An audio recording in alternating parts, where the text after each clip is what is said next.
Você acha que está conquistando o território quando se faz presente o tempo todo, mas na verdade está apagando o próprio rastro. O cérebro humano não é feito para responder a estímulos contínuos e previsíveis com o mesmo entusiasmo. É assim que funcionam a adaptação hedônica e a chamada habitação dopaminérgica, aquilo que antes excitava e chamava a atenção. Com a repetição previsível, perde o impacto e se dissolve na rotina. É a diferença entre ouvir uma música marcante e depois de repeti-la 20 vezes seguidas, não sentir mais nada.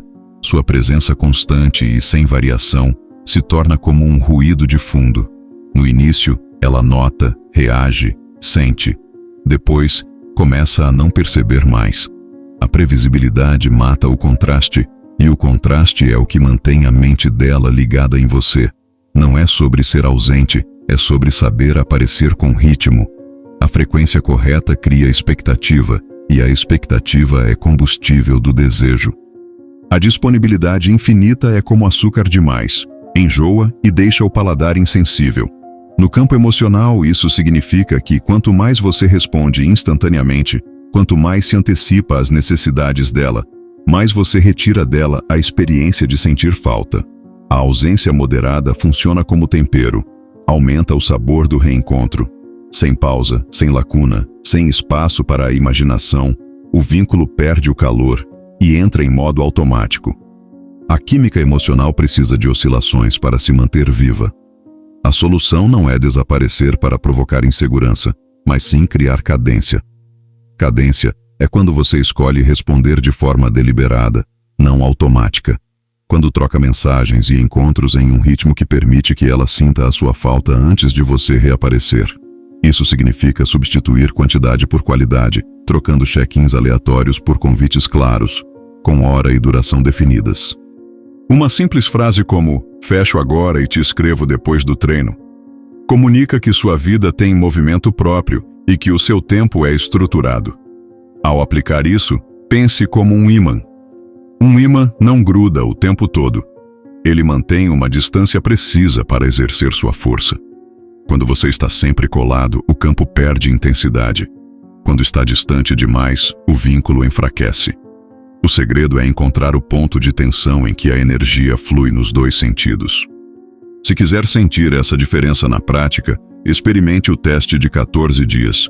Estabeleça janelas de resposta, entre 30 e 120 minutos quando estiver ocupado, e jamais responda no reflexo. Pare de mandar mensagens apenas para marcar presença. Envie apenas quando houver algo a propor. E ao final de cada conversa, encerre de forma elegante, deixando claro que você está indo viver sua vida. É nesse espaço, nesse intervalo, que o desejo começa a respirar de novo. Essa mudança não é sobre punição ou joguinho. É sobre reconstruir valor. Porque quando sua presença deixa de ser um recurso raro, ela perde significado. E quando recupera o contraste, recupera também a tensão que mantém o interesse vivo. A fragilidade silenciosa de muitos homens está em acreditar que disponibilidade absoluta é prova de amor. Você molda sua agenda, cede seu tempo, ajusta seus planos para não causar incômodo e, sem perceber, troca o seu eixo pelo conforto dela. O resultado é quase invisível, mas fatal. Ela deixa de ver você como um centro e começa a enxergá-lo como extensão. Isso é complacência contingente. Sua disposição está sempre à mercê das vontades dela, como se sua presença fosse um serviço sob demanda. O inconsciente feminino percebe isso rapidamente. Não é sobre maldade ou cálculo, é leitura instintiva. Quando tudo é como você quiser, o sinal que chega não é gentileza, é falta de norte. O respeito nasce quando você mostra que sua vida tem estrutura própria, que existem blocos intocáveis na sua rotina. É essa solidez que cria tensão e mantém a balança equilibrada. Quando você está sempre disponível para qualquer ajuste, transmite a sensação de que nada em sua vida é mais importante que a aprovação dela. E aprovação não é o mesmo que atração. O teste muitas vezes vem em pequenas demandas. Um convite de última hora, uma mudança repentina de planos. Vamos ver, sem compromisso. Se você sacrifica seu treino, seu trabalho ou seus compromissos para se adaptar, O que ela sente não é gratidão, mas um alívio preguiçoso. A certeza de que você sempre irá se encaixar. No fundo, isso mata a curiosidade. Um homem que abre mão de si com tanta facilidade não inspira a pergunta: onde ele está? Ou, o que ele está fazendo agora? Para inverter isso, é necessário estabelecer blocos sagrados na semana, horários e atividades que não são negociados, a menos que você mesmo queira. Treino, estudo, projetos pessoais, encontros com amigos, tudo isso é território protegido. Não para criar distância artificial, mas para proteger o que lhe dá substância. Um homem sem agenda própria é como um rio que perdeu o leito. Se espalha, mas não flui com força. E quando for fazer convites, evite o tom de "me encaixo quando você quiser". Dê opções concretas, com hora e duração definidas, e mantenha a leveza caso ela não possa. Quinta, 20 horas, no Café X. Dura 45 minutos. Se não der, domingo às 17 horas. Se preferir, deixamos para outra. Essa forma de comunicação transmite organização, segurança e, o mais importante, valor pelo próprio tempo.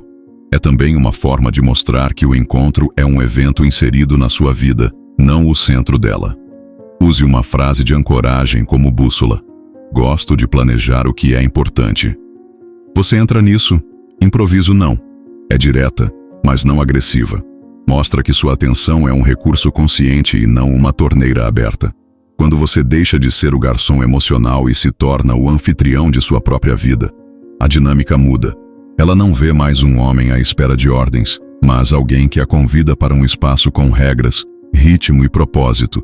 E, paradoxalmente, é isso que a faz querer entrar. O homem que elogia demais acredita que está nutrindo o vínculo, mas o que ele realmente faz é diluir o impacto da própria voz. A atenção masculina, quando dada de forma constante e sem critério, perde seu peso emocional. É como um dinheiro sem lastro. Circula muito, mas compra cada vez menos.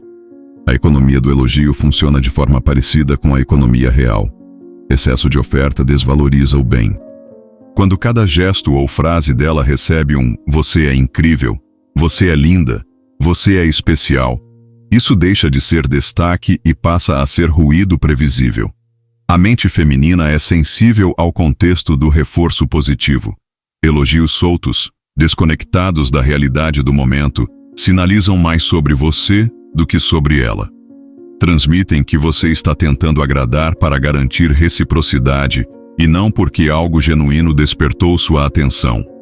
No inconsciente dela, essa gratuidade é lida como escassez de opções. Se você precisa reforçar tanto, talvez seja porque teme perder. E nada seca mais o desejo do que a percepção de necessidade. O elogio valioso é o que nasce de um detalhe específico, observado e destacado no momento certo. É o que revela presença atenta, não urgência por agradar. Por exemplo, gostei de como você defendeu sua ideia mesmo discordando do grupo. Isso diz que você estava realmente lá, percebendo nuances e não apenas repetindo frases prontas. O impacto está na precisão, não na quantidade. Uma estratégia simples é aplicar a regra 1-1-1. Um elogio específico, uma curiosidade aberta e um encerramento com agenda. Um elogio que destaque um comportamento concreto. Uma pergunta que convide a uma história. Como foi que você começou a fazer isso? E um fechamento que sinalize continuidade natural, não necessidade. Vou voltar ao meu treino, depois a gente fala. Essa estrutura evita que a conversa se arraste por obrigação e mantém o fluxo com significado. Pense no elogio como tempero. O tempero certo realça o sabor, mas o excesso afoga o prato. E, mais do que isso, tempero bom não se explica demais. Ele é sentido. O que mantém o valor da sua validação é justamente o fato de ela não estar disponível o tempo todo, mas aparecer nos momentos em que seu olhar captou algo raro, autêntico. Quando o seu elogio se torna seletivo, ele deixa de ser moeda comum e passa a ser assinatura pessoal.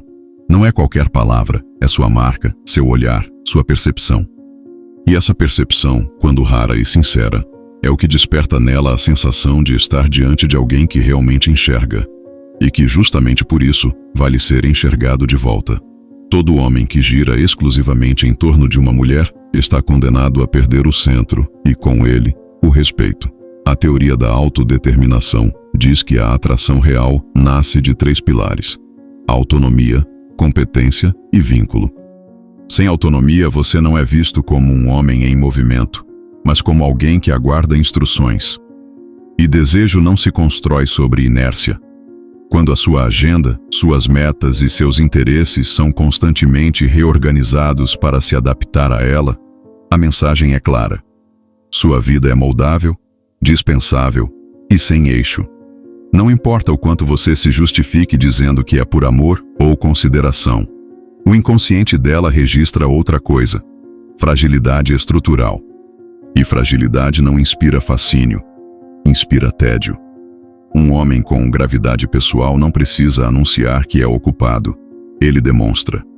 Seus compromissos não são negociados de última hora. Seus objetivos são visíveis, não apenas palavras ao vento. Ele tem rituais, projetos, rotas traçadas. É como um corpo celeste que mantém sua órbita estável. Qualquer aproximação precisa se adaptar ao seu campo gravitacional, e não o contrário. O erro fatal está em acreditar que flexibilidade absoluta cria conexão. O que cria conexão é o encontro entre 2 mundos que se completam, não a fusão de um no outro. Quando você abre mão de tudo sempre que ela acena, quebra sua credibilidade. Aos poucos, ela para de acreditar nas suas promessas para si mesmo, porque vê que basta uma mensagem dela para você mudar de direção. A prática é simples, mas exige disciplina. Mostre suas prioridades em ação. Se sábado é dia de trilha com o grupo, isso é sagrado. Você pode até convidá-la para depois, mas não abre mão do que alimenta seu próprio eixo. Ao comunicar isso, seja direto e sereno. Sábado é trilha com o grupo, volto às 15 horas. Se quiser, te encontro às 18 horas no bar Igmar. Sem justificativas excessivas, sem pedir desculpas por ter uma vida. A simbologia é clara. Quem carrega um mapa atrai companhia. Quem só segue placas perde o rumo. Um homem com gravidade pessoal é aquele que vive uma história própria e não um coadjuvante no roteiro de outra pessoa. Essa postura não só mantém a atração, mas estabelece o tipo de respeito que não se negocia. E respeito é sempre o terreno onde o desejo encontra raízes profundas. A maioria dos homens teme o silêncio como se ele fosse um sinal de desinteresse. Por isso preenche cada espaço com palavras, respostas rápidas, comentários improvisados, qualquer coisa para não deixar a conversa esfriar. Mas, no campo da atração, silêncio bem posicionado não é ausência, é moldura. E sem moldura, a pintura perde forma. O cérebro humano reage de maneira intensa ao que fica incompleto. Esse é o efeito Zeigarnik. Tendemos a lembrar e nos fixar mais no que não foi concluído.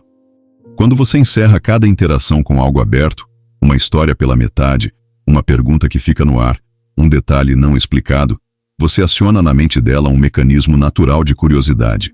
Ao mesmo tempo, evita a saturação que vem de respostas automáticas e imediatas. Há também a reatância psicológica. Quanto mais uma pessoa sente que algo está sempre disponível, menos se sente motivada a buscar. Quando você está pronto para responder tudo, a qualquer hora, a mente dela não sente urgência. Mas quando existe pausa, quando você fecha a conversa em um ponto alto e só retorna mais tarde, cria-se um espaço onde a imaginação trabalha a seu favor. Silêncio direcionado não é ignorar, sumir ou provocar insegurança gratuita. É ter intenção no momento de se retirar da interação. É saber que não é necessário dizer tudo agora, porque parte da conexão se constrói no intervalo entre uma troca e outra. Essa pausa é o terreno fértil onde cresce a vontade de reencontrar. O método é simples, conduza a conversa até um ponto emocional elevado. Uma risada, um insight, uma conexão momentânea. E então corte de forma limpa. Diga algo como, curti isso, volto aqui quando sair do estúdio. Não se explique demais. Não preencha com justificativas. Apenas encerre. Depois, quando retomar, faça referência direta ao que ficou em aberto. Isso mostra atenção e consistência. Simbolicamente, a pausa é como a respiração na música. Sem ela, tudo vira ruído constante. É no silêncio que as notas encontram espaço para ressoar. E é nesse espaço que o desejo se reorganiza, que a imaginação cria, que a curiosidade se renova. Um homem que sabe quando falar e, principalmente, quando parar, é um homem que mantém o controle do ritmo, e o ritmo é o que mantém o interesse vivo.